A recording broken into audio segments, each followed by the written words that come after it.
Thank you again. Okay, I'm not gonna read the short reflection. No, over you're again. good. It's fine. Okay, the next on the agenda is introductions. But I think since it's just the board and Councilmember Goldman and John Brew as a citizen who comes frequently to these meetings. I think we probably all know each other and we can dispense with introductions. The agenda that Riley sent around was a very much a template agenda that doesn't have much detail on it. I have some additional things that I want to include, but mostly the things that I have added are some detail about under old business, which is to look at the draft work plan that I sent around, which we have copies of here. And I want to see if we can't adopt a work plan by the time we're done today. This needs to be presented to the city council, and Larry suggested in our last meeting that if we could have this done by the end of the month, that would be good. The other thing we have to present is the annual report. And I've already asked a couple of people to help provide some information. I'll probably be in touch with others of you to get some information, but I'll come back to that later in the agenda. I want to just make sure that we have in mind what things we've done in the past year that we want to include. And there's a few sort of details about board members when people started, like some of the new people this year. I don't necessarily have the dates that they started. You can record that. That would be good. Larry's question about recording the meeting. I know I'm jumping back here. Maybe we should introduce, since it's being recorded and there'll be a record of it for people who aren't here. Introduce who is here. Maybe we should just go ahead and Okay. introduce here. Okay, let's have introductions. I mean, I agree with people who are here. I'm Dick Olmsted and I'm the current tree board chair. Let's do the tree board members first, Doug. Okay, I'm Doug Strugel. I'm a member of the tree board. And you're not actually in the field of view of the Well, camera. Yeah.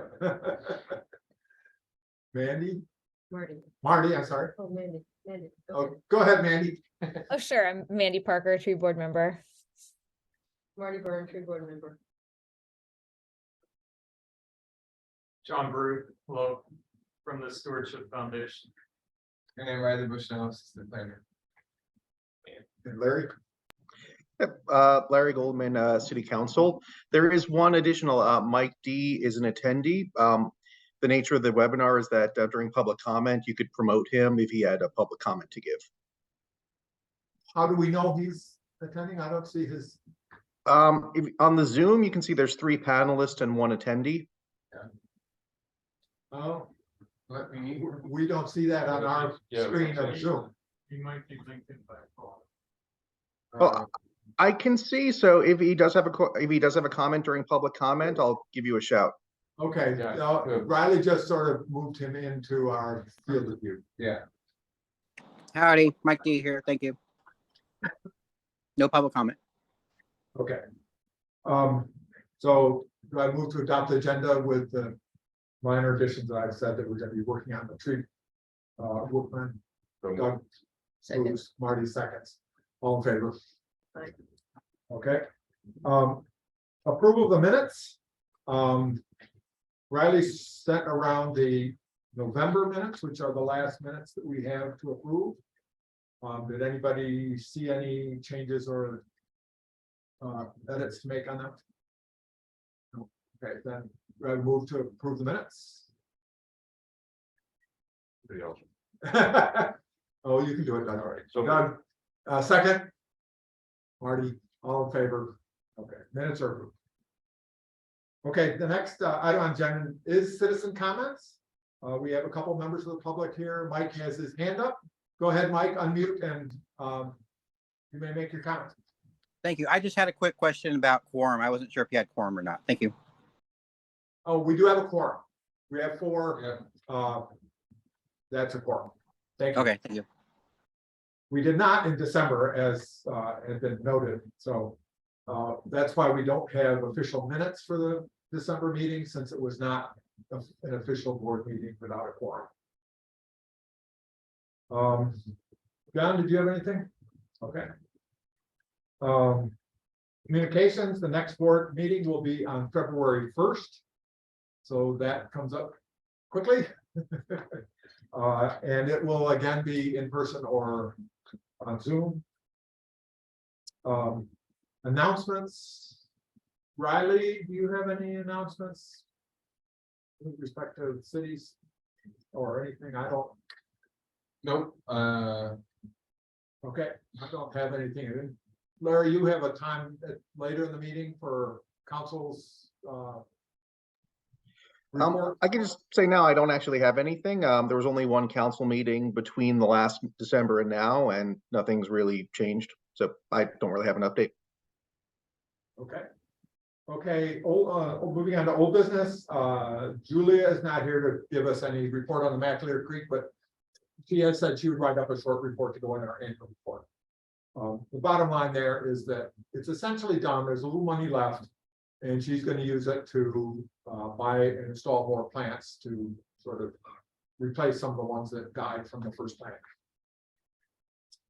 Okay, so that brings us up to the work plan. And if we can get through this, we should be done in good time today. Okay. Although one of the things I want to do here, and it became apparent to me as I was going through revising this draft of the work plan, is that many of these things carry over from year to year. And if we've had a couple of occasions when we've looked at the last work plan where we scratched our head and said, what on earth is this?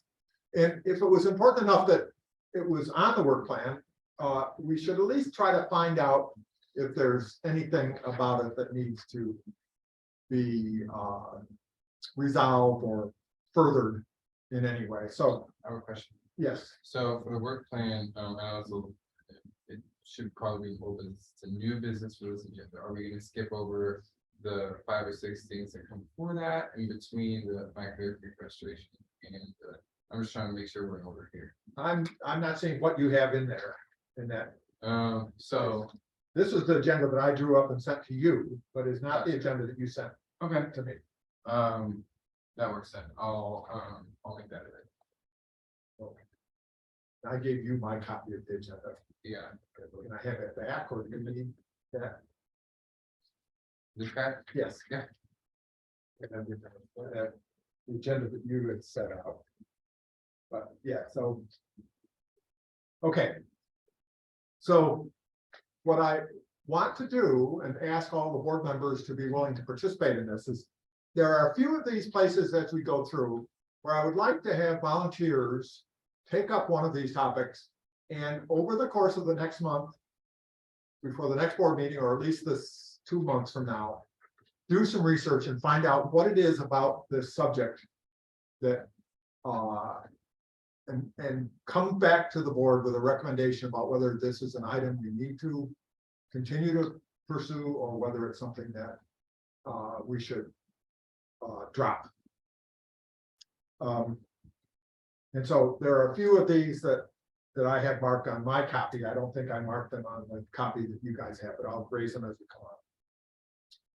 Okay, so the first, let's just work down through this, and there are a few things about it that we can talk about. Review the Lake Forest Park web content, incorporate code changes. So that's something that's been a regular thing on here. We've sort of been pushing this back. Marty and Sandy had said that they would be willing to work on that. And that's one that I would like to ask you guys to do some background work on and come to us next time with some information about what's on the website and the changes you think we should make. I think we've done that maybe independently, but I went through and kind of pegged what was on the website, and Sandy did the same thing. I think we need to come together Okay, with a unified plan about how it needs to change. okay. Can I ask you guys to get Yeah. together sometime before the next meeting, and then Would you too, Mandy? Mandy, if you want to participate in that, that'd be great. Yeah, that sounds great. it's really hard for me to find things on the LFP website. The only thing I can do is search, No kidding. and sometimes it comes up, sometimes it doesn't. Yeah, I was looking for something in the tree code today and I could not find it. couldn't find the code, or you couldn't find the thing that was, you were looking for in the I code? couldn't find the code. There's nothing in there that says it's the tree code. So if Yeah. somebody wants to look at the tree code, where do they go to look for it? Yeah, that's. a good That's the point. kind of thing we're gonna address. For you, you go to the entire code and search for tree. That's what I was afraid of. Don't Yeah, say, you "Oh, have to, that's kind of what you have to do, in the top left, if you kind of have to search the tree, it's in there. You can always reach out to me or Hannah, yeah. I bookmarked it in my computer. It's under Okay. municipal code.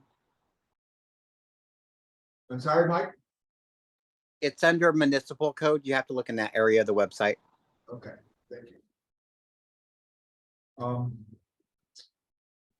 We have this down as a target date to get this done as May.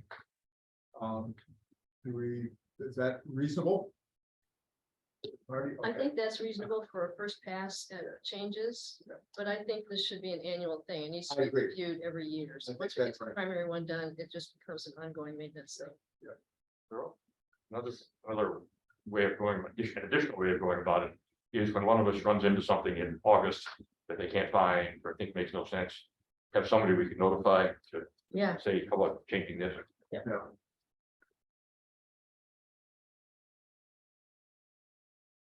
Okay, the next item on the work plan was developing content for public outreach, and Sandy's been doing some good work on this, with respect to newsletters. In fact, she sent something around, was it to you and I, about, storm damage? What, for January. Yeah. putting something in the January e-news about, what does a citizen do if they have storm damage and want help cleaning up, repairing, or assessing damage to trees and things like that. That's a monthly thing. I have Sandy, Marty, and Mandy all down for this. You guys all want to participate in that? Okay, and I'll help out at times with that too. And that's down as monthly rather than, and with no specific target date. That's an ongoing activity. Looks like Larry has his hand raised. Yeah, I just wanted to mention, just after the citizens comment period, another member of the public came in, Melissa Cranmer, and they have their hand up. Just wondering, did you want to, before you delve too deeply in the work plan, did you want to take her comment and then go back to the work plan? Sure, and we can't see anybody else as they come in, unfortunately. So Yeah. thank you for keeping track of that. I can promote that. Okay, Melissa, I'm sorry, we didn't see you had come in. That's okay. I guess I found a broken link to an old tree board meeting and I was in the wrong room or a empty room or something like that. So I'm sorry if I'm coming in a little bit late. But thank you for taking my comment. My name is Melissa Cranmer. We live at 18446 40th Place Northeast in Lake Forest Park. And I just wanted to share our experience, a most recent experience, I guess, that I think is relevant for the community at large. So just like some history, we moved here in 2016. And at that time, there was an arborist on staff who had come by the property to take a look because we had a tree that had some a growth on it. And he identified it as conch, which I guess means like tree death. Also, while he was on the property, he identified several other trees, and we weren't happy to have to spend a whole bunch of money on removing trees. But I guess at that time we felt like there was this partnership with the city in that, he was looking out not just for our, the health of our trees and our property, but also the community and the members at large. And that was back in 2016. I don't know what happened with that arborist. There was another arborist that was there for a while. We had a different experience with her and it was almost adversarial. But I do want to talk about our most recent experience. So we have a tree on our property that I discovered during some yard cleanup. It's a very large, it's like 150-foot tall Douglas fir. It has that conch growing out of the base. It's concerning because it's adjacent to a busy street. If you're familiar with 40th Place, that's a very busy street. Cars, pedestrians, people walking dogs. There's homes around here as well. it's also adjacent to some major power lines. So when we noticed this, we started bringing in people to look at it, and it's been reviewed by 3 different arborists, including one from Seattle City Light. And of course, they've concluded that there's no way to save this tree. It'll need to be removed. And on top of that, it's got to have a specially licensed certified company to do the removal. And this is like the last thing we really want to do. Trust me, because it's going to cost us basically a kitchen remodel is how much it's going to cost us to remove this tree. But if it's allowed to come down naturally on its own, there's going to be huge consequences. At best, it's going to block traffic on 40th. Removing it from the road is going to be a huge undertaking. Depending on how it falls, it might damage houses, cars, and personal property, or it could kill somebody. In all scenarios, it's going to take down the power lines to a quarter of the city.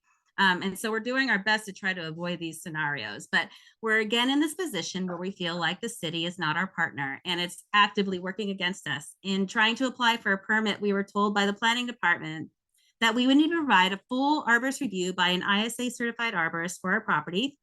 And this is on top of and separate from the arborist who provided the risk assessment for the tree. And it's also apparently separate from the city arborist review, which will be billed to us at $95 an hour if I'm reading that correctly on the website.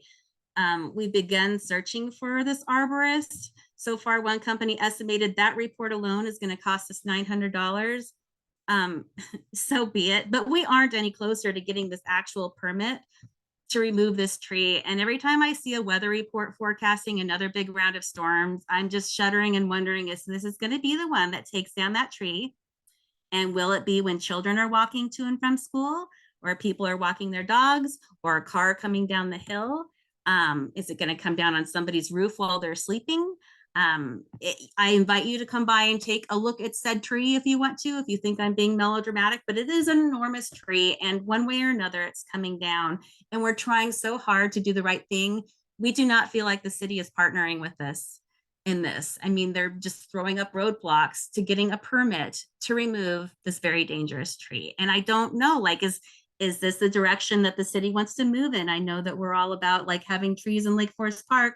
This one's not around to stay. It's coming down one way or another. And do we want a community where we partner to solve problems, or where people are viewing the city as our adversary? And so I guess that's what I'm going to close it on. This has been a very frustrating process, but on top of that, my husband and I are worried that this is actually going to kill somebody. So thank you for listening. I appreciate it. Just to clarify, this tree is on your property? It is on our property. It's growing in through the power lines. It's actually on the, I believe it's in the easement, but Seattle City Light has said that we are responsible for this tree. They won't touch the tree. And due to where it's at, it's going to require traffic. they're going to have to do, it's probably going to take 3 or 4 days is what we've been told. It's going to require, traffic people helping to, they're going to have to put it down to one lane of traffic on 40th Place, thousands of dollars. And we are looking at taking out a second mortgage on our home. But like, if it's this much of a pain for us and we're still trying to push forward, I'm concerned that with these kind of policies in place, other people are just going to say, well, I'm just going to let that tree come down on its own because it's such a pain to work for the city. We're not going to bother going that route. And that's going to be bad. That's going to be bad. So it is on our property. It's in the easement, but Seattle City Light will not remove the tree themselves. We're on the hook for removing this tree. As I understand it, homeowners are always on the hook for removing trees on their property. Are you asking if there is financial support through the No, I'm not. No, I'm not asking that at all. I'm asking for a more expedited process for removing a tree that's going to come down on its own anyways if we don't do it the right way. Okay. That's what I'm asking for. This is dragging out because now we have to have a third arborist report for removing a tree that is going to die and come down and kill somebody. So that's what I am saying here. I'm not expecting the city to pay anything. We understand that we have to pay for the tree. We are trying to pay to remove this tree. We feel like there's roadblocks. And it doesn't have to be this way. There needs to be a better process for the people who live around here so that they are encouraged to do the right thing. If you do this to the people who live here, they will be discouraged from doing the right thing and they won't go this process. They'll just wait for the tree to come down on its own. And that is not a good thing. Okay, thank you for your comment. Okay, thank you. I hope it works out with the city. Thank you for bringing that up. Thank you so much. There are other participants I see with red hands up. Mike, Yeah, I just wanted to make a quick comment. Isn't there a provision in the code for emergency removal of trees if they're hazardous? Thank you. yes, but I think that probably what Melissa is talking about is getting documentation that this is a hazardous tree. That's not in itself always going to be.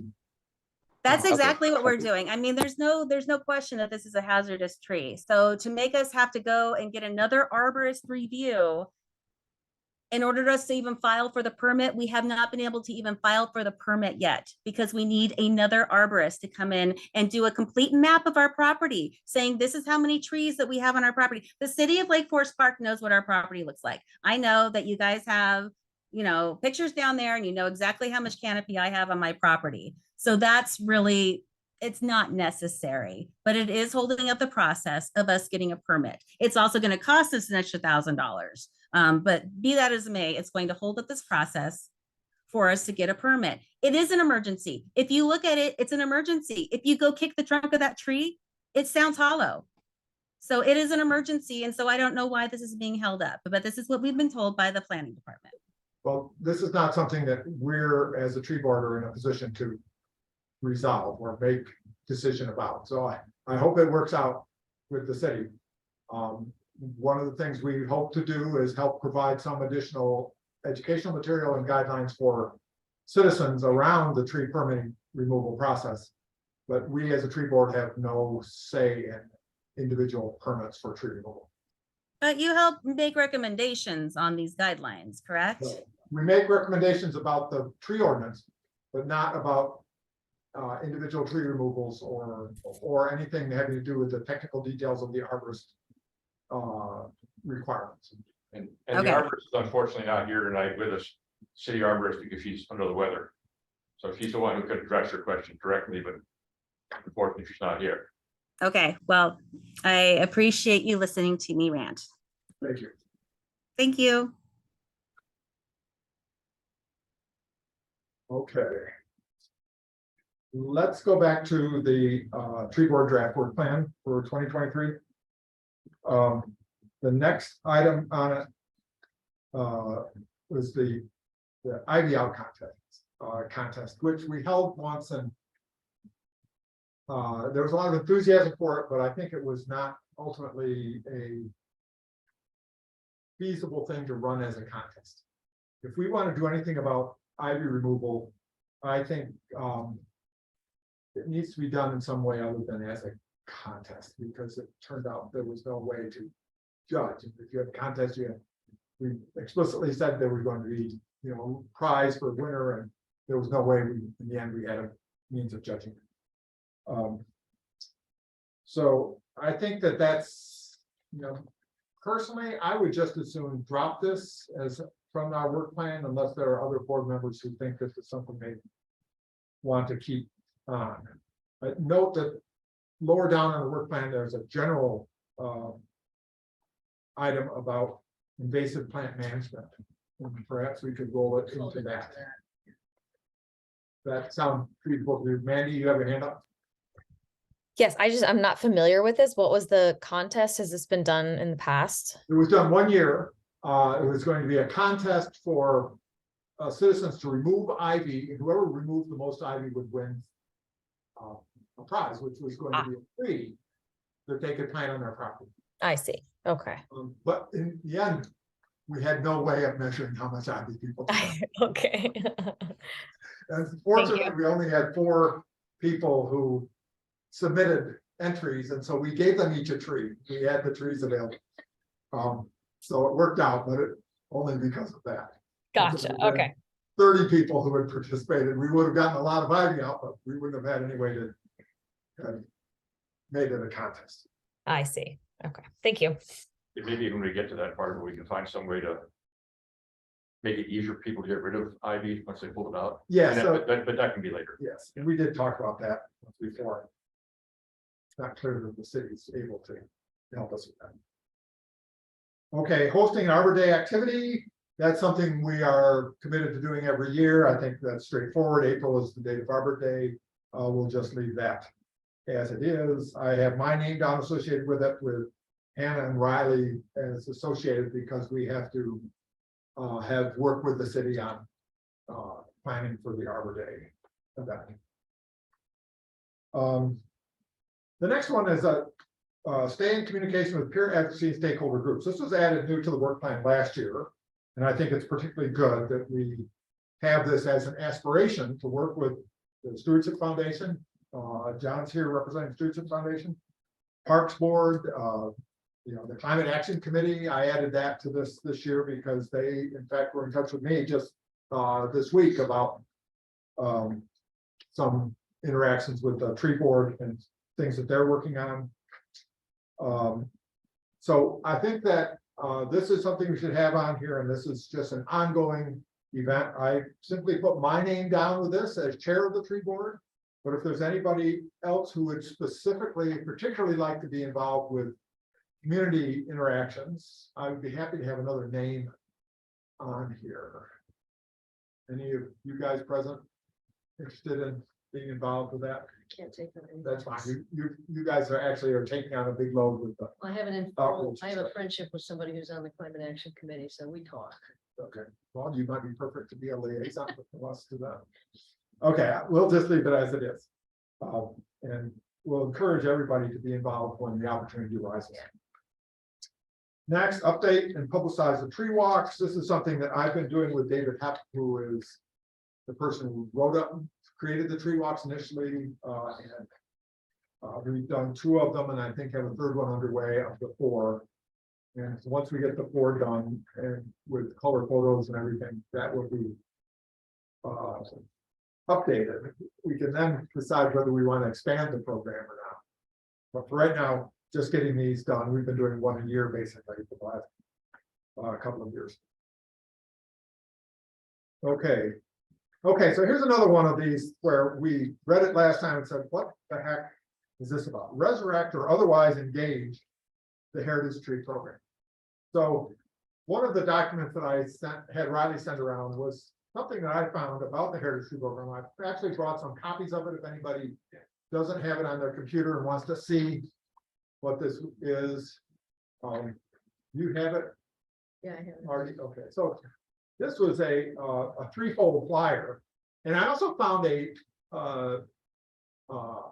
slideshow presentation about heritage trees that basically just showed a bunch of trees that had been designated heritage trees. But I couldn't find anything on the city website. I looked in the Stewardship Foundation, but I don't think it was ever a Stewardship Foundation thing. I think it was a City of Lake Forest Park program. And it's different from anything having to do with the tree ordinance. Right? This is has more of a citizen input, emotional connection to trees sort of program, where people in the community could nominate individual trees to be a heritage tree. And it doesn't have any requirements about size or species or anything else. Looking at the slideshow, I saw that there was one place where a series of seedlings had been planted in some park or something, and they were designated heritage trees when they were 1 foot tall. So it's, I don't know what, and the 2011 was the last date I found on any of these documents. So it's not clear to me if this is still an active program, if it's something we want to take over as tree board. I'm not sure there was even a tree board when this was done. So, Larry, do you know anything about the Heritage Tree Program? No, I think it's one of these things that, you know, has been around, and I've seen a couple of places in town where there have been little plaques that you can get put up that indicate that such and such is a heritage tree. But this is one of the ones that I would like to have somebody volunteer to do some research on.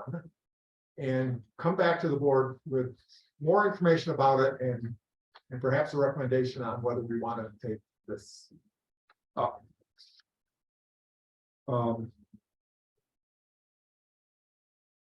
Anybody want to take this? Mandy? Great, thank you. I'm saying maybe, I'm not, Well, I'll be glad to, sort of help with you with it. that would be great. Yeah, if I have some guidance, I'm happy to learn a little bit more about it and start to jump And in. we might ask Riley to look into this too, because Okay, he has access to whatever catacombs in the city might have records of something like this. And Steve's been here a while, I could just have. Yeah. Yeah, talk to Steve. Okay. I think a lot of towns have heritage programs, heritage tree programs. It's not unique to Lake Forest Park. And it may be It sounds like something, it's sort of program that's easier to start than to maintain though. yes. And Yeah, I think probably there were a number that were designated early in the program. And then without somebody to promote it or to keep Right. it going, it just sort of died. I'm a little underwhelmed by it says trees that have a special meaning or personal significance to the nominee or his or her family. Oh, we planted a tree in our backyard when my older son was born, Ben's tree. Yeah. So that could be nominated as a heritage tree. Yeah. As I understand. Is that really something we want to be doing? I personally think they should be in public places and places where the public can see them. Yeah, I mean, personal significance is not to me, anything. Yeah. If somebody's gonna look into it. I think there's one in 5 Acre Woods. Is that right, John? You know? I don't know about 5 Acre Woods. I know there's one on a walk I do. Yeah. Up front. Yeah, I think it's something like it, just like a vine maple in 5 Acre Woods that someone had designated for some reason, nominated as for some personal significance. I can put out a question about this to the Stewardship Yeah. Foundation Board, and if anything comes up, I'll let you. Thank you. Okay. The tree planting and maintenance events, so identifying, prioritizing areas for tree plantings. We've talked about this in recent meetings, and this is something that is a core mission for the tree board and the project that I've outlined about identifying a neighborhood and trying to have trees available for people in that neighborhood to request a tree. We can get working on that this winter with a target date for the fall. And this would come out of your budget, correct? Yes, come out of the tree board's budget for tree planting. So that's one of the things we need to figure out is how much money we have available. And there's some other things. Hannah had suggested that the King County has a arbor or a nursery that we could get trees from, perhaps for certain species. Yeah, she knows a lot about all that. Yeah, so I'll get together with her to figure some of those things out. You can add me to the list of people working on that. Okay.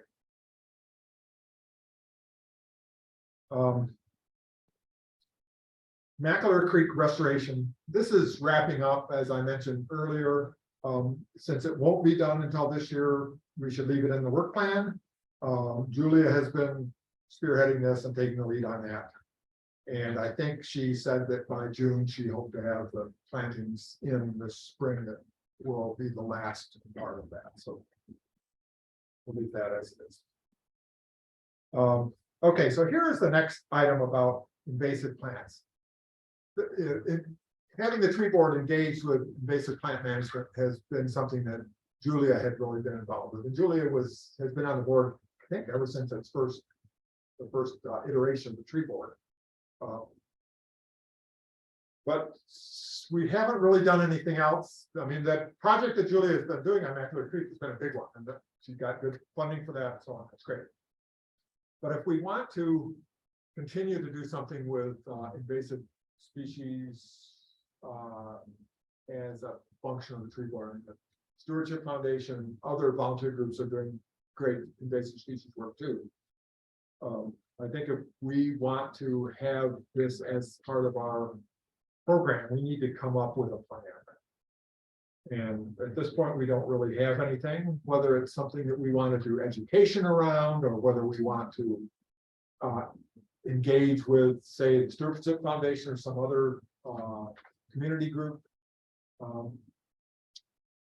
Or if we want to undertake another project like one Juliet got funding for on Mattress Creek.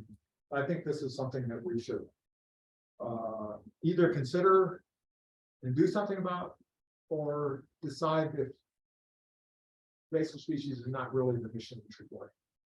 In which case, drop it. In invasive species in parks, of course, I'm more sticking towards ivy, but seems like it belongs more under the purview of the park board. Yeah. Invasive species in somebody's backyard, like the ivy in my backyard, I don't. It might not be a bad idea at all if the folks who were talking about creating the website could have some links on there to, I mean, the state has pretty good information about invasive plant, what's invasive, what isn't. But it probably would be a good idea if there's some links from the city. Thing. I would agree with that. I would also suggest, and Mandy, jump in here if you feel like it, but I think it'd be worth an article in the LFP news too, like Sandy's been doing, once a month, 1 month feature invasive species and what you can do about them. And why Just to they're, raise some awareness. I'm thinking about all the ivy that I see growing up trees that needs, doesn't matter whose property it's on, it needs to be obliterated. There's actually there's a lot of ivy in the trees along the Burke Gilman, like. I don't know who owns that ivy, it's probably the county. if it's along the Thorpe Gilman right away, I don't know. But at the very least, I think we should probably move this out of the tree planting and maintenance section of the work plan and up to the public outreach and education section. Just because I think, it best fits with our mission to have this be part of a package of how we educate the public around seeing the value of trees, but how they can be, that value can be diminished by invasive species such as ivy growing up trees or Yeah, trees don't, native plants being out trees competed may by. stand alone, but they don't live alone. They're connected with everything else around them. And there's more than just ivy that impacts our native tree communities. Mandy, should we add this to our list? You can move that up to. Oh, sorry, I was muted. Yeah, I think so. And I'm happy to help out some of this too. Especially as it comes to information about invasive species, educated people. Okay, It really would be nice if we could get some of the places that are not parks, but that have really big invasive.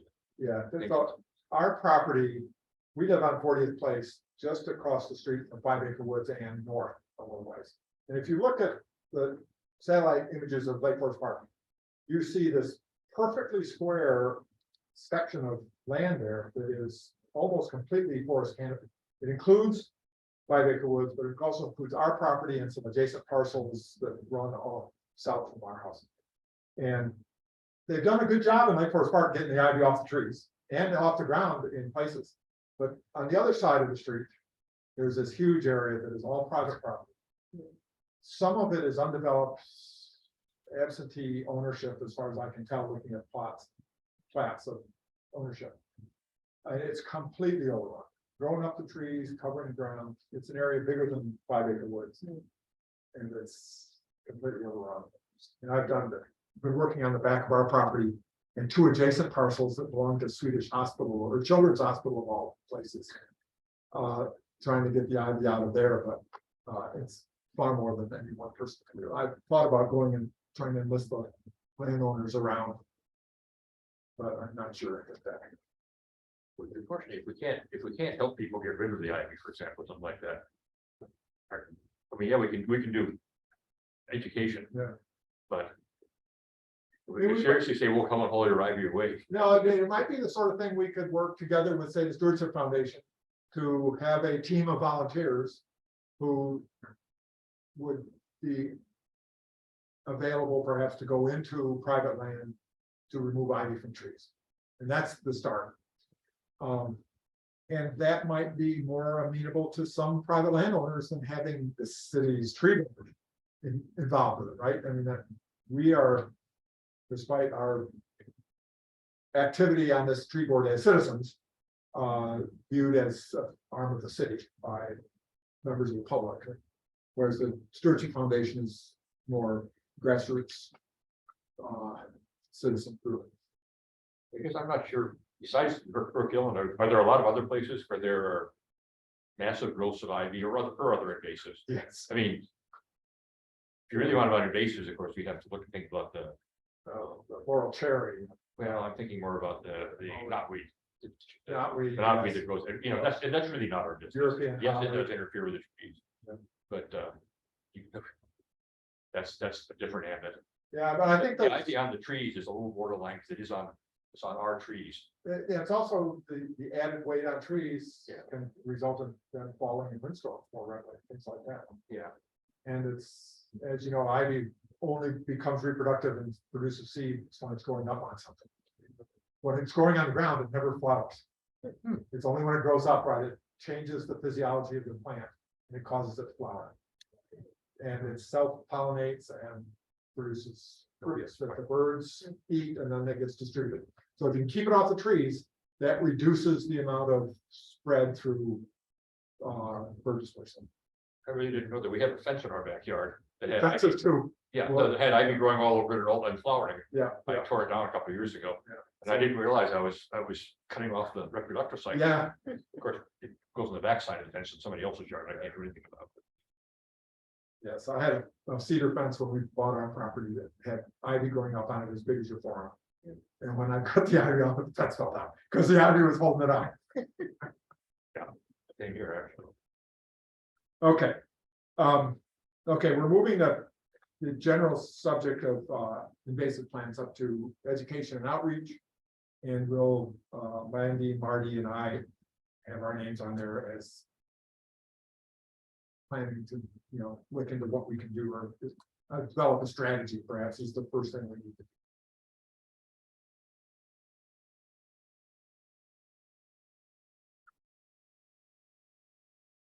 And we don't have a date on here. Do we want to say by June or something, have some idea in mind about a strategy or ideas for the city? or for Let's the- put June down, we can always change it later.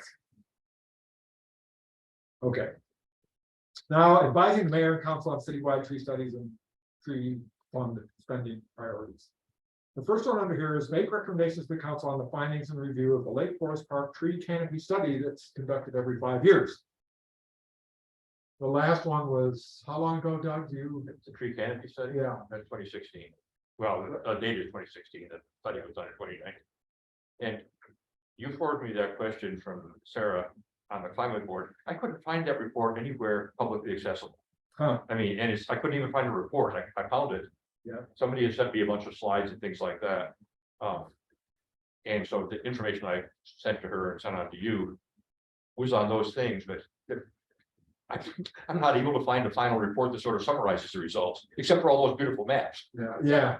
The maps are beautiful, but So this was one of the ones that I had flagged as needing somebody to take on some responsibility for researching it. Would you be willing to do that, Doug?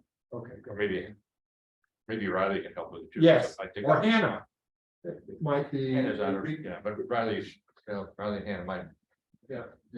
One or the other of them could probably dig into the city archives and And see find what's the found, yeah. actual report. Yeah, I should get together with maybe the two of you at some point and say, this is what I've got. Mhm. Part of the problem is that the best information is in I think it's a Microsoft Access database, and I don't know how to use it. Oh, It's pages and pages and pages and pages and pages of tables. Which probably include all the useful information, but if they're not, when we have that wonderful report from the tree. What do we call that? The tree inventory. Yeah. Which is nice, clear, clean on the website. But there's nothing comparable for the canopy report. Yeah. Except the maps, and so that's something that's supposed to be done every 5 years, and I don't know if we are, I mean, one of the things we need to research, I guess, is this something we're supposed to take a lead on, or is this something that the city is supposed to do, and we're just to, well, the first step would be to synthesize results of the last study. Yeah. And then it is about time there is a new fly of the data from I think 2021. So wouldn't it be at all a bad idea to hire, but the city's gonna have to pay for that about $20,000 or $30,000 to analyze it. Oh, oh, You know, some of these things, it might be a discussion with Steve even, because it predates me and Hannah. Yeah. Me and Hannah just started, yeah, right. so. No, and that's where you will be our liaison with Steve or Yeah. somebody in the city to try to help us find that information. Yeah. But so it's been at least 5 years though since one was done. And Well, no, the trouble is they fly them like in 2016, and then somebody has to download the data and work with it. Yeah. And it takes, last time it took about 3 years to download it and work with it. To get it all processed and turned in. So it's a LiDAR, it's just a record of where the first and last returns are at each point on a 3-foot grid. Yeah, I understand that, but when was the last study of the data done and written up? The last data was in 2016, the last study was about 2019. Okay. And then, of course, that was right at the beginning of the pandemic, so it got a little bit different. That's a report I So can't. we're not too far off the 5 year though. No. And if somebody will, the city can come up with money to analyze the 2021 data. Let's say 2020, it's 2023 now, the next few years, we wouldn't be that far off. 5 years is. It's not particularly logical to have 5 years written into the code or anything, because they don't fly every 5 years. It just happens that they flew 5 years after the previous one, but I don't think there's any commitment to fly every area every 5 years. And most areas aren't flown every 5 years, it just happens to be a King County flyer. Okay, well, I'm gonna ask you to do some Yeah. research on that and report back to us sometime in the next couple of board meetings. perhaps. It won't be next week, but you won't be here. Okay, I don't think there's a rush on it. Yeah. If you want to pick up date, a meeting to, We'll have had a chance to talk with Hannah Friday about it.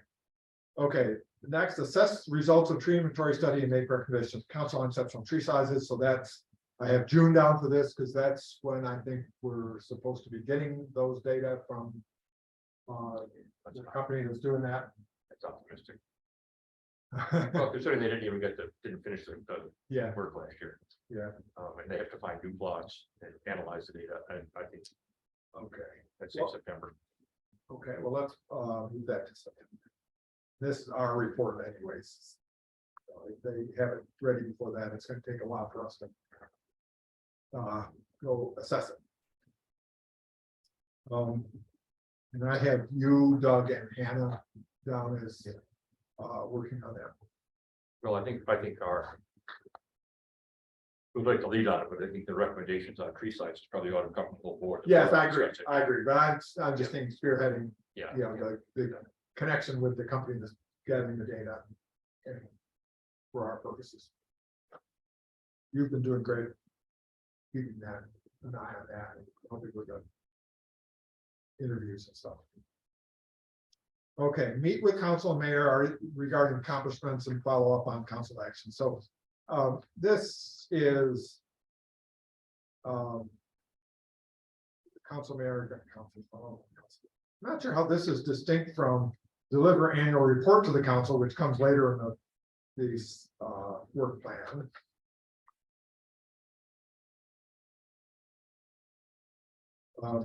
Council mayor. Right.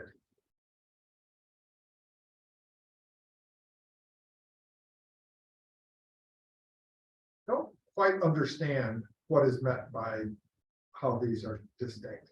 Larry, can I ask you to take a look at these two items on the work plan? One is sort of in the middle of page 2. It says, meet with council and mayor regarding accomplishments and follow up on council actions. And then at the bottom of page 2, it says, deliver annual report to council, including analysis of tree permit data required, compiled by the arborist. The difference I see is that they're in section 3 and section 4 of our work plan B categories. Yeah, one is advising the mayor and the other is engaged. But it's not clear to me what the difference between 3 and 4 is really. No, I don't either. So, I mean, 3 and 4, advise council on citywide tree studies. Well, there. So, if you're asking my perspective, I guess they're thinking about the goal. There's kind of 3 places for the tree board to touch the council. One is what you're planning to do the upcoming year, so presenting the upcoming work plan. Yeah. 2 would be a year-end summary of what you accomplished. Yeah. And then 3 would be if you're making specific code recommendations. Yeah. So yeah, I think those two bullet points are kind of redundant with each other, since they're both kind of talking about the year-end summary. Yes, and there's a separate one on delivering the work plan. That we are coming to here in a minute.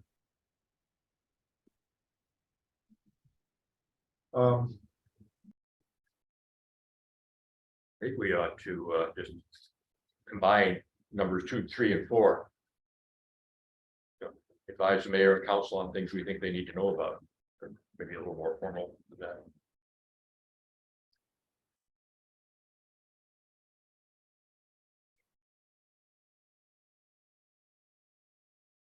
One is advise the mayor and council on citywide tree studies and tree fund spending priorities. But the tree planning and maintenance events are involved with the tree funding spending priorities.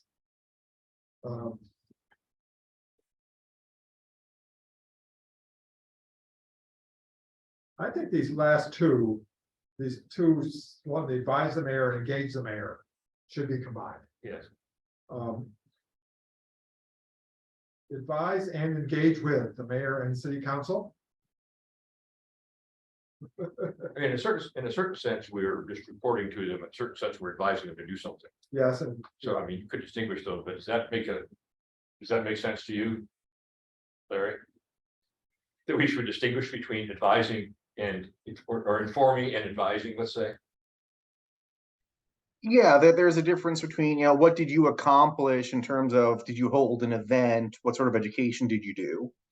And then advising, which is, we would suggest that you change the following section of the municipal code. Yep. Yeah, I would see those as distinct. so let's Okay, combine this and say Yeah. advise and inform the mayor and city council on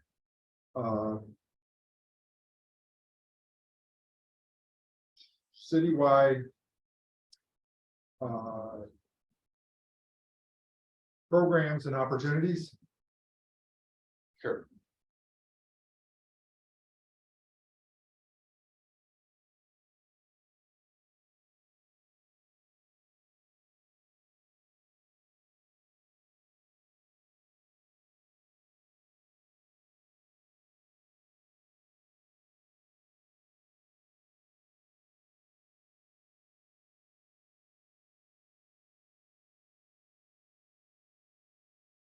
The intersect with a tree board mission or something like that.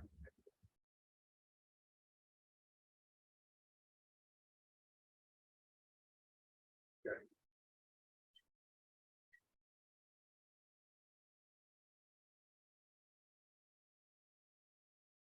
All right, meet with council and accomplishments. Now I'm going to combine these two that we were just talking about, and I will work out the wording on how that should be done.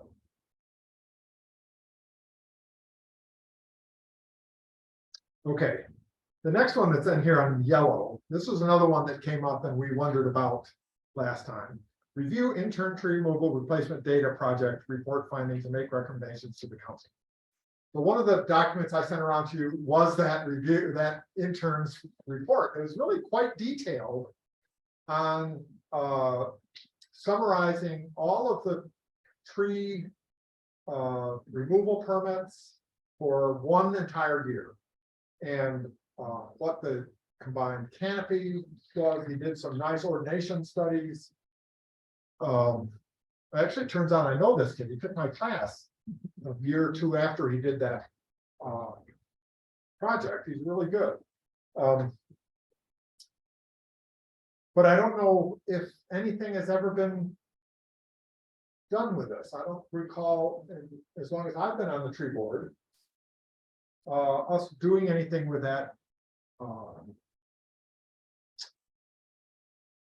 That study, or whether we think it's worth redoing, or whether we think that it's can provide the basis for any recommendations for how to proceed on. Tree replacement studies in the future, tree replacements in the future. Shouldn't be all that difficult since the annual report that the monthly report that the arborist makes to us, you know, occasional months when they do it, but it used to make to us, and Yeah. hopefully will again if we can online. Just those are just spreadsheets. Yeah. It shouldn't be that hard to Combine them. merge all 12 spreadsheets, add them up and say, you know, 600 trees were removed this year, total canopy area replacement is 1,000 square feet. That shouldn't be that onerous if those things are actually done every month. And the problem is, of course, the ones we've been getting, they were always incomplete because, you know, things came in on February 28th or something, or the 28th, and they weren't ready for the March 1st report. And they're all we see are the spreadsheet includes the permits that are applied for. Right. Yes, I mean, are all of them actually granted? And I mean, I don't recall what stage we saw that, whether they,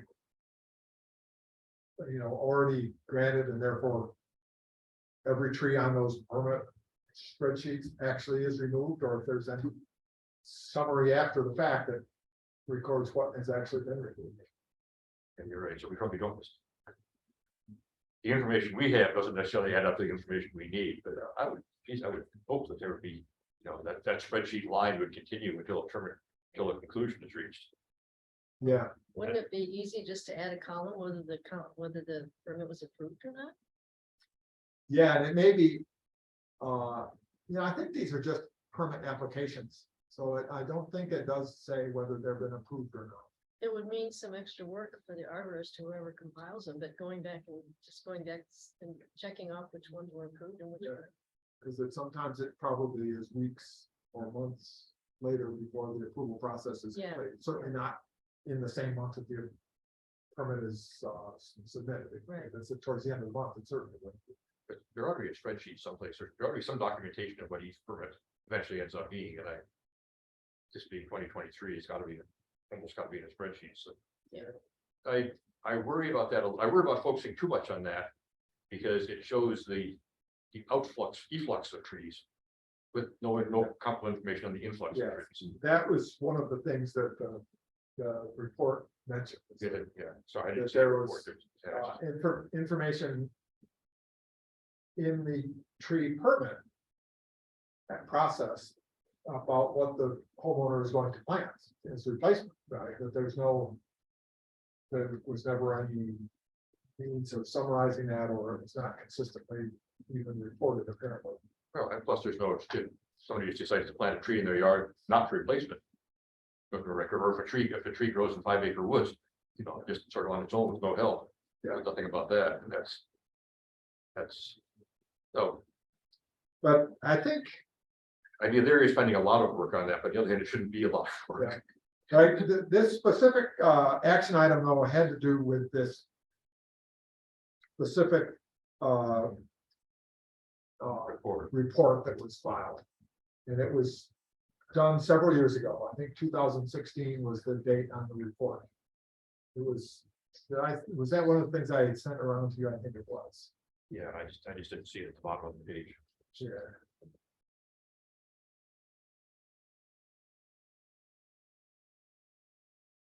The Felder report, 2016 study of tree removal permits. I mean, it's, Yeah. you know, it's a big report. It's 40 pages long.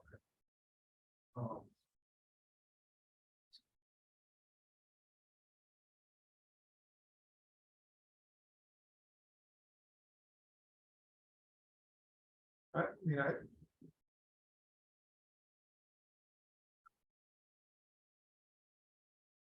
let's leave this in here. Yeah. And I will take responsibility for doing some background digging on this and presenting this to the tree board at a future meeting. And I'm gonna put in, let's say,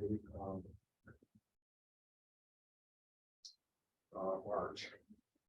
That my report to the board about that.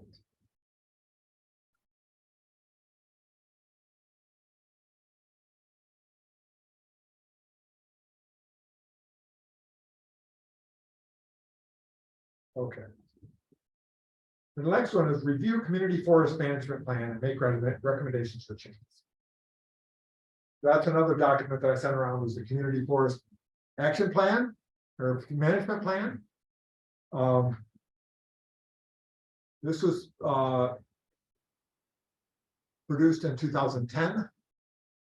So I don't know how long it's been on this work plan, but it could be something that's put on here every year and no one ever takes responsibility for it. And I don't know if there's anything that is needed. In the summary of activities, it reads the original Urban Forest Task Force tasked with revising the 1999 tree ordinance because of a large number of trees being lost. Task Force held its first meeting in 2006, followed by 27 scheduled public meetings. Blah, blah, blah. Issued their final report in February 2007. Task Force continued their work and in July 2008 issued a report. The council requested a new report to regulating trees in Lake Forest Park and asked the task force to prepare a new recommendation with broader perspectives, and that is apparently what this 2011 document or 2010 document is. All of this was done before there was a tree board, before the current ordinance was adopted, I think, by the city. I sort of think that this is old. Belongs in the archives rather than in the work plan. I don't know that there's anything there that we can or should be involved in. Although I think it might be something that we as tree board ought to read through just to know what some of the history of the tree. I got through about half of it today and I'm gonna finish the other half, but I wondered what the purpose of it was. Were there recommendations at the end that needed to be passed on or implemented or something? Like I said, I haven't gotten to the end yet. No, I don't think there is. I think it was mostly a statement of here's where we're at. And that may be why the action item in the work plan was to review this and make recommendations to the council. Now, but like I said, since then, the council has adopted a whole new tree ordinance, which we have already made recommendations for some changes to that once. I think this is more of a historical document.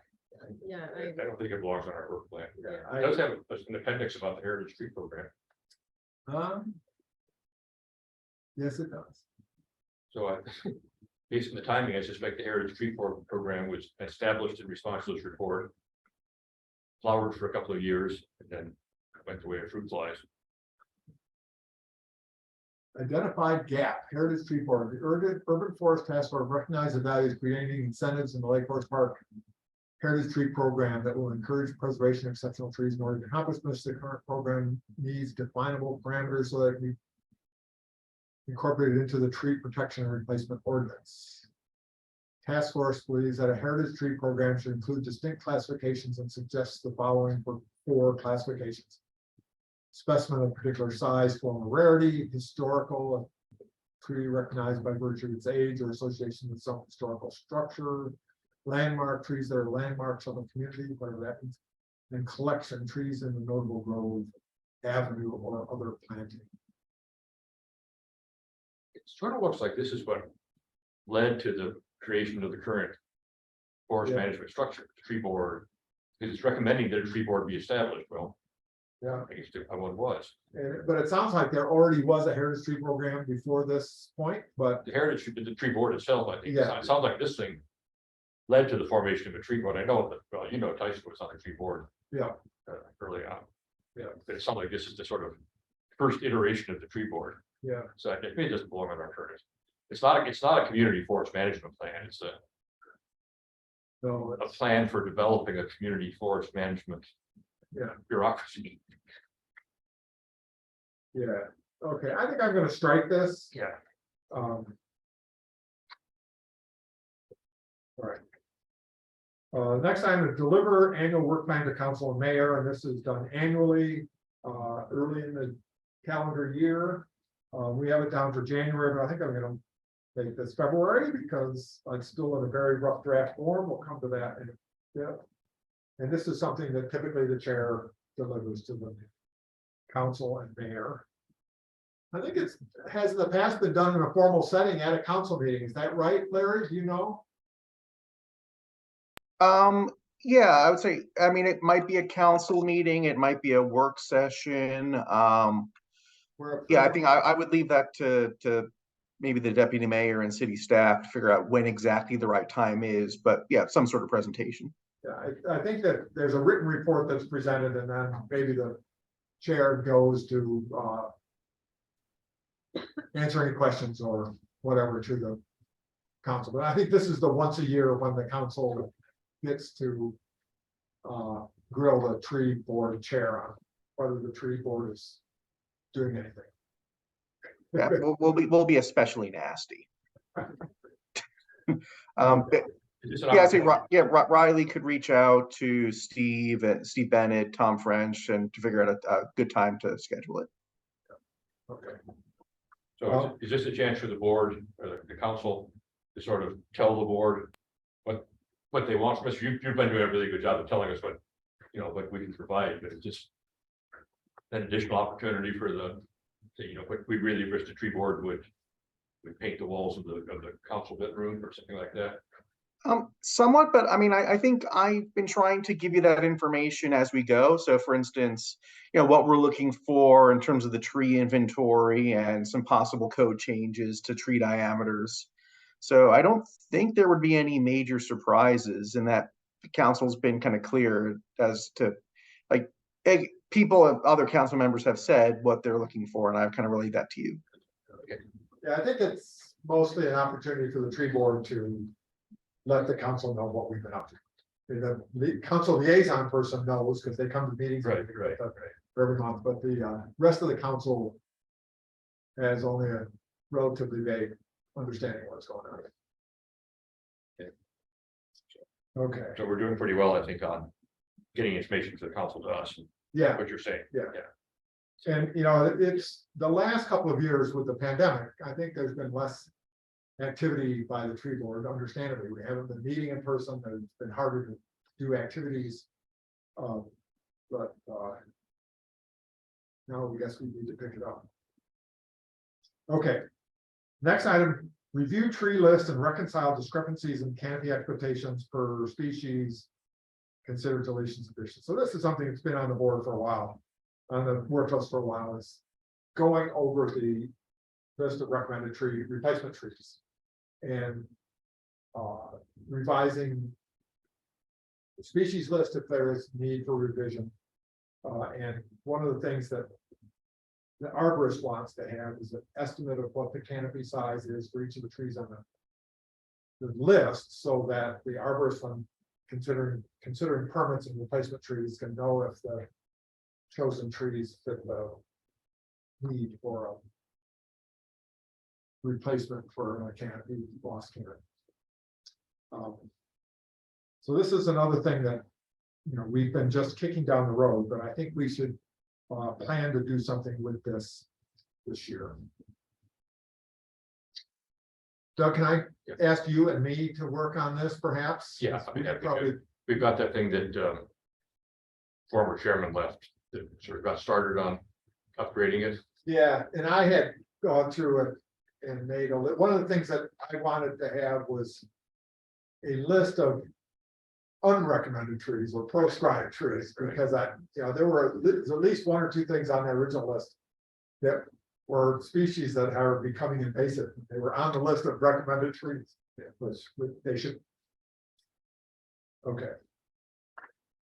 My perennial bugaboo is tree of heaven, because I've got one in my yard that I can't get rid of. Yeah, the one that I remember on there was Storbus oncoparia, that we grow it, which is also quite weedy now. Yeah. And it's a lovely tree, but getting places where people don't find it. Okay. Moving on, so deliver annual report to the council, include analysis of tree permit data. So we had deliver the annual work plan was the one that was earlier. I said annual report. My apologies. So the one that we had talked about a minute ago was delivering the annual work plan to the council. And I think we do this at the same time we deliver the annual report for the past year. The work plan for the coming year, the report from the past year. We have them down as two separate items on here. And along with the annual report, we have the summary tree permit data, which past arborists have compiled those monthly reports. Just, I don't think there ever had been any data analysis associated with that, but this might be where confirmation of which ones were approved and not. And, some summary of how many trees were taken down would be good.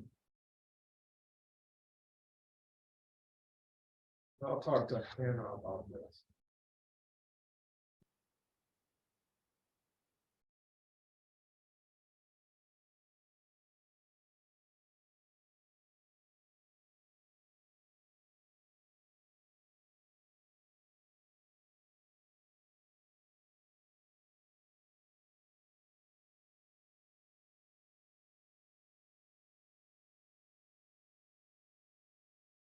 Okay.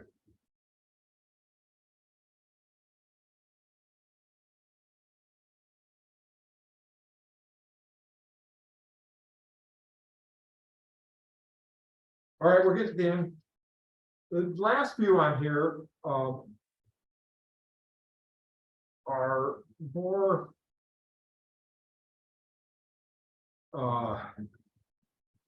are less clear cut in my mind as to what we need to do. But one of them was listed as research and present plan on possible incentives for tree preservation and retention based on other municipalities. I think you had gathered some data on this, Marty, from I did, what other. early last year I did that, and I saw that as a one-time report, Yeah. but now I see it as part of the education outreach that we're doing. If and when we get to the point where we offer incentives, that's when we can use this data, and I'll have to do it again, but that's okay. Yeah, But it should be a part of that. It shouldn't be a separate item, and it's yeah. not. one I think we can strike it fine. here. I mean, that's something that was good to sort of see what other communities are doing. Yeah. But it doesn't need to be an ongoing. And Sandy, I could be wrong, but I know she knows about Seattle's program. I don't know if she worked in it or what. I don't remember, but she's got information about that. So that should be folded into our education outreach. Are there any county programs, that we could take advantage of? The programs I've heard of are Shoreline or Kirkland or something like that, or Seattle, but if there were county programs, of course, would be sort of part of them automatically, Yeah, but I don't think so. I don't know of any. I think it's municipalities that Yeah. tend to do this. Because the county has to be responsible for a lot of unincorporated property, and I don't know how they could have a single plan that would take into account municipalities and unincorporated properties. Okay, review the comprehensive plan for tree-related goals, keeping in mind the city's next every 5-year update in 2023. Larry, what's the status on the comprehensive planning for the city? Is there something going on this year? Yep, the planning commission has just started, or they started a couple months ago. So they're doing a deep dive into it. So I would imagine there's nothing for the tree board to do until after the planning commission is completed, I believe, but I'm not certain on that. I recall that we drafted a paragraph, I did, that, with some input from other tree board members, that we submitted to somebody. Just, I don't know if it was to the mayor or to the council or to who, planning commission, just basically saying, here are the mission of the tree board. Please keep these things in mind as you go through your planning. I think it was just a formality to let them know that we are here and interested in what they're doing. But I agree. I don't think there's anything we need to do specifically about this until there is a plan in place. And it says something about December, everyone being involved, and so that may be far enough down the road that we can just leave it the way it is. Okay, and then the last one is review council strategic plan for tree-related goals and confer with the deputy mayor regarding timing and how the tree board can impact. I'm not even sure what the council's strategic plan is and what the time frame is on strategic planning. Is that done on an annual basis or a longer interval, Larry, do you know? So I will be honest, I'm not totally sure what that means. I know every year we have a council retreat where that usually is early in the year, where we plan out, what do we want to accomplish this year?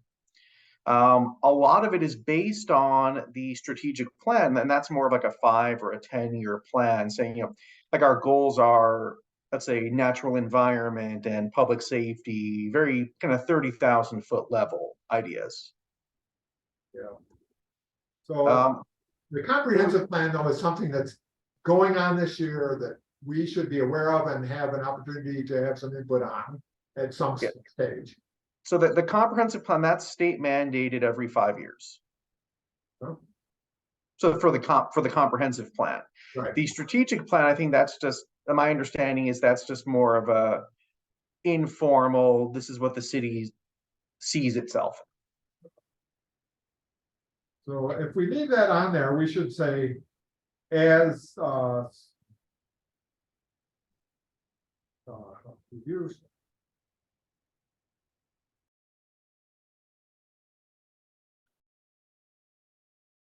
Not sure how to word that, but just somehow word it so that we know that it's not something that we're taking the lead on. We will be keep tracking whatever I guess that's what it says, review the council strategic plan. And let's just leave it the way it is. You say review. It would be easier to read if you say review tree-related goals in council strategic plan. Okay. That's what I think it means. Yeah. So is this a document that's an actual document or just sort of? I don't think, sounds like, Larry's new on the council too. Right. I don't recall anything about us ever having dealt with a strategic plan that we've been asked to comment on or review or anything like that in the years that I've been on the tree board. But there's some kind of a strategic plan come out of this annual retreat, Larry? I'm not really sure, to be totally honest. Well, let's just leave it in here, and it's vague enough that I don't think anyone's gonna say, why did you do that? Okay, so at this point, I want to ask, are there goals or projects that we want to add to this list? Because this has been one of those plans that carries over from year to year, and we often look at the things that are on it without giving much thought to if there's anything we want to add to it. We have projects or tasks that we want to undertake. I think we've got plenty. I'm not saying we need to add more, but I just don't want anybody's ideas who are tree board members to have not feel like they're heard. Mandy. Yeah, so I know we have an Arbor Day, plan. Historically, has there been any like Earth Day plan as well? Some other kind of just sort of presence in the city on another kind of tree-related holiday? Well, for many years, Lake Forest Park used to do what they called the Green Fair that was held in the town center, and it was on or around Earth Day. And various groups would have booths, and I think the tree board has participated in that in the past, but I don't think that's been held in recent years because of the pandemic. But if something like that comes up, we should definitely keep our ears open and participate, because it's a great way to interact with the public. Right, that's what I was thinking. Yeah, cool. Okay, thank you. I did that several years when I was on the board of the Crookford Botanic Garden Foundation. We would set up a table about the Crookford Botanic Garden and got a lot of people interested in going out to the garden and getting information.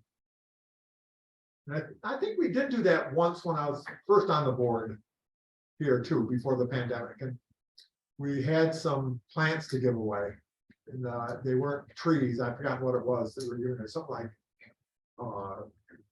snowberry, bare root shrubs or something that people can take home and plant. Anything else anybody thinks of that we might want to? Well, in the process of making recommendations about the exceptional tree sizes, whenever I read through the tree code, there are things I don't understand. And one of the things is, of course, it appears that at one point it says something about the size of trees, replacement trees, but I don't think it does anymore. Or if it does, it's so big that I can't see how anybody can find it. Yeah, I think there's a line in the code about replacement trees supposed to be up to some Yeah, but I don't think it's there. And I looked for. standard, you know, Like, 6 feet tall or something, and no, it says it's supposed to be an inch in diameter. yeah, but I don't think it does say that. That's it. I think we should look and see what it says, because what I found when I looked at it was it says replacement trees shall be according to, refer to a document from the American, Yes, the tree planting, which is 90 pages long. And basically says, if you say a tree is 1 inch caliber, it means this. But it doesn't say the tree should be 1 inch caliber in their plan, it just defines 1 inch caliber. So I don't think there's actually any size recommendations anymore. Yeah. I'm actually okay with that myself. I'm actually am too, but there's some places to sort of indicate that there is, but before it defines caliber, which is only useful for size. I mean, the code actually defines caliper, but I couldn't, searching it, I couldn't find the word caliper in there actually applied to a tree. Yeah. So I think. Well, when we, Just sort of clean up the things again. I know this is done periodically. I know you guys did it a couple of years ago. Yeah. But well, there might be an opportunity, it just, and perhaps we can look into that when we look at the replacement tree list and give some idea about how we want to incorporate that into the tree ordinance. I know that initially it said, it was actually, there were conflicting statements. In one place it said, you must choose a tree from this list. Mhm. And in other places it said this is a recommended list. And it, definitely should be the latter rather than the former. Right. I think you guys have like 30 minutes. Okay, we do have 30 minutes. 30 minutes, yeah. Well, we've wrapped up, I think, the work plan. I will redraft this with notes that I've taken on here and send it around to you guys. And can we approve something by email electronically or do we have to do it in a public meeting setting?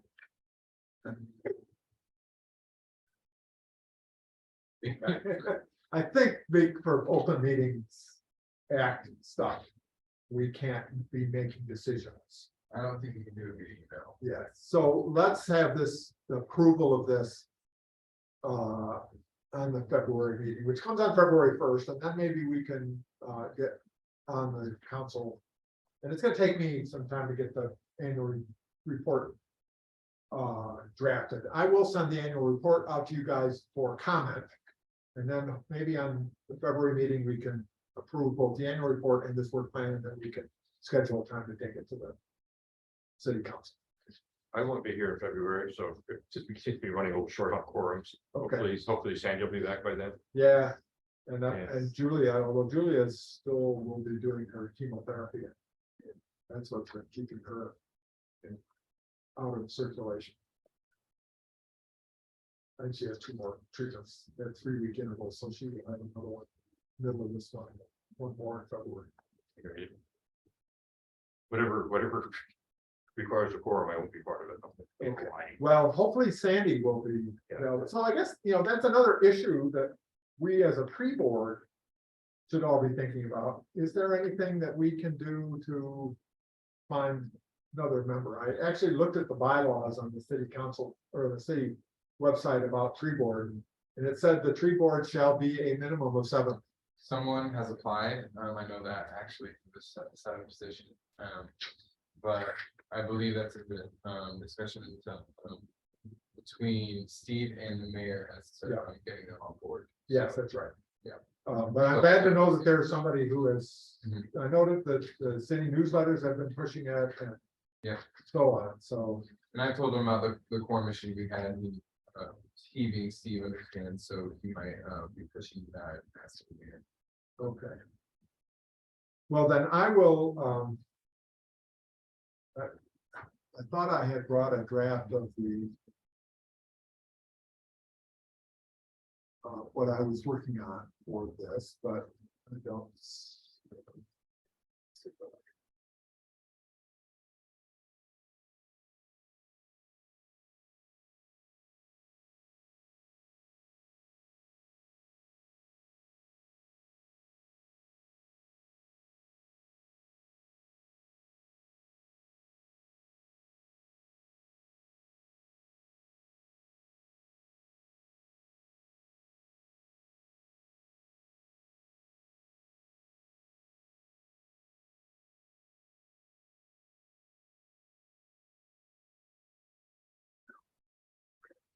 I thought I had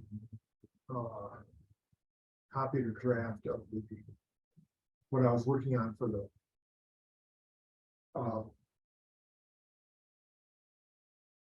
the report, and oh no, here it is, it's tacked on. Here, oh, great. Okay, for our annual report, there's a few bits of information that we need to have. Quick question, sorry. Yes. The public outreach plan, did we skip that? I thought that was next one here. Okay, that was, that was on the agenda. Yeah, that was. Yeah. Yeah, that was Sandy, and she's not here. Okay, Sorry. no, you're good. So we're on to new business. Yep. Annual report. And one of the first things on the annual report, as it has been done in past years, this will be my first year doing an annual report. This is my first year as board chair. But it lists the tree board members who were serving during 2022, which includes some people who are no longer on the tree board, Bryn and Margaret. Does anybody have a record of when they stepped down?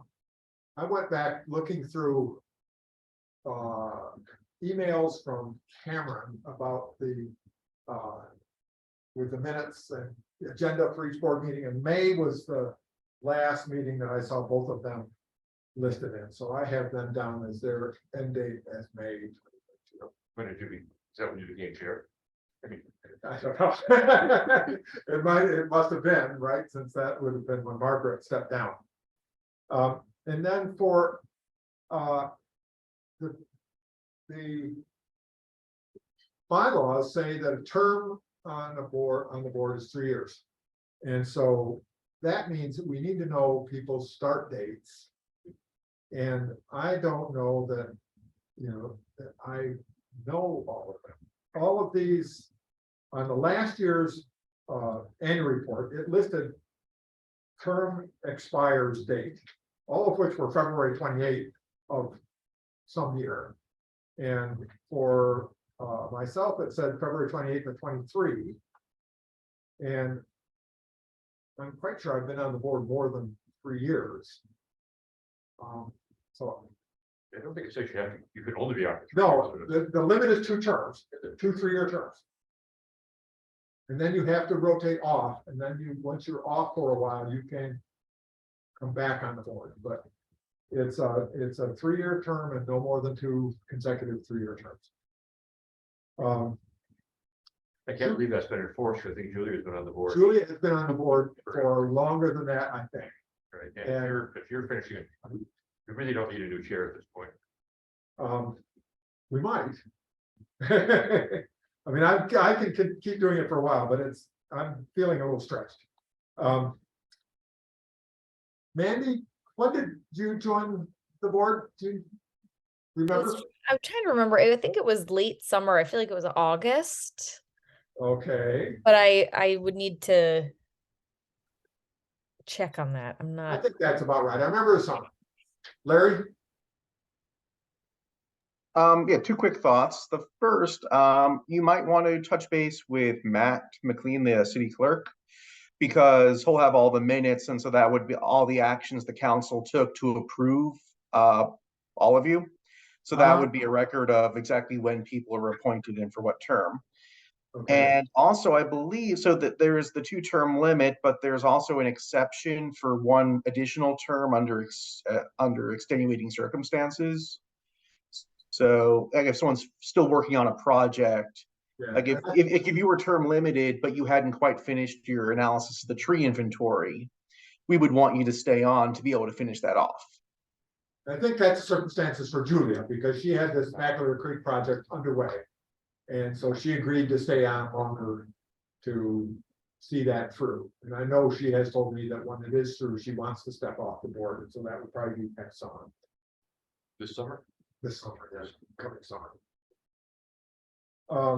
Marty, do you remember when you? I think it's been about a year and a half, but I was gonna go look it up. I can get you that information. So maybe we should task Riley with checking with the county clerk to see if we can find out when all the current board members were approved. Because I think it's important that we document this and not just, sort of slide along. I think that's just an element of professionalism that we need to. I think I was appointed to finish out a term and then I started a new term. Yeah, I don't know if things work that way. I think people just, you start a term and you automatically starting a 3-year. But I think the first year that I looked at the annual report, it listed me as, well, no, actually didn't. And don't worry, you'll find the information. Yeah. So.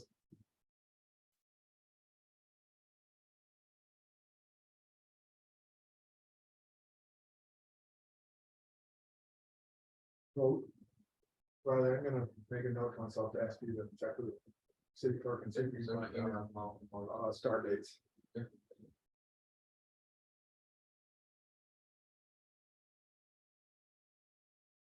20 minutes now. Okay, we're almost done. I have down on the report, a short report about the Arbor Day, planning that we had done, although we postponed the event. Have down. Sandy wrote me a short paragraph about her outreach activities. Julia is going to give me an update on the Mackler Creek activity. Doug, I'm wondering if you can write just a short report about the tree inventory activity. Do you know enough about that? Steve Bennett gave me just a couple sentences about the company that's doing it. And when their contract has been renewed, I can maybe write up something and run it by you and see. Yeah, I think all you can really say is that it was delayed, due to difficulty in getting landowner approval, but we'll pick up again next year. Yeah, something like that. Good. Covered. And I want to ask you guys if you have if our collective memory can function better than my individual memory of any things that we've done this year that are worth noting to the council.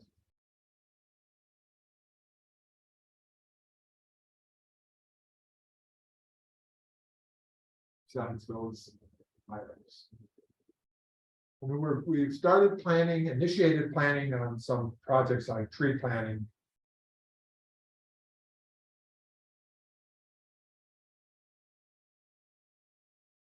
For a neighborhood tree plan. I can mention that.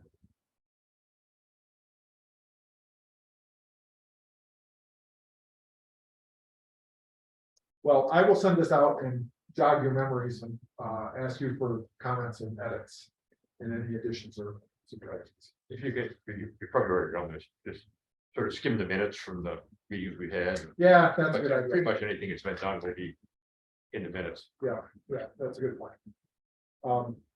I did have some second round of communication with somebody from the Climate Action Committee, in which I described the plan that I presented that we talked about of converting some parking spaces to tree plantings. And it's, as a climate thing, the urban heat island effect is really a local climate action. I would love to see them embrace that idea. And then maybe we could actually working together get something done. But I don't have anything else. Larry, did you say you didn't have anything for us on city council report? Yeah, there aren't really any updates since about last time we chatted. Okay. Well then, there's always this thing on the report that, Actually, Larry, is there any movement on the discussions with Sound Transit? You kind of frozen here for us. But any discussion with Sound Transit about the tree widening, the road widening?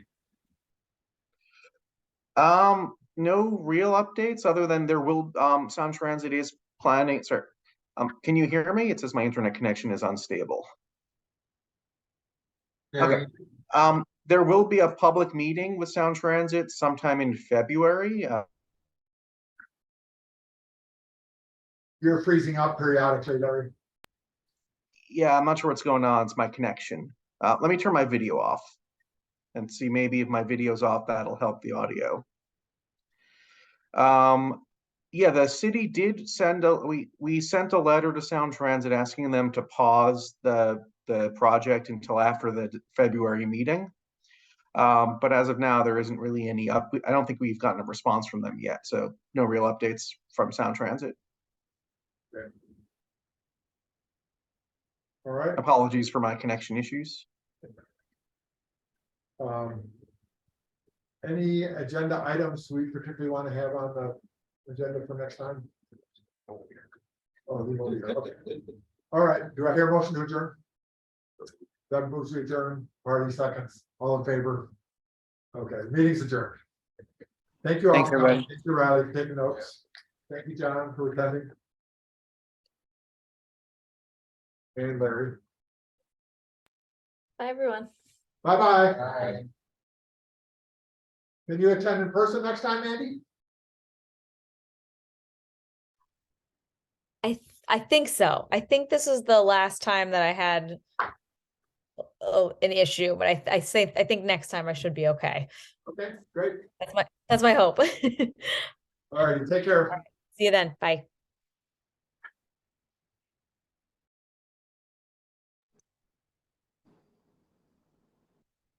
You can probably stop the recording, but I think that that person that had the public comment, I'm not an attorney or a tree arborist, but I think the code allows them to deal with a tree and then file a permit afterwards.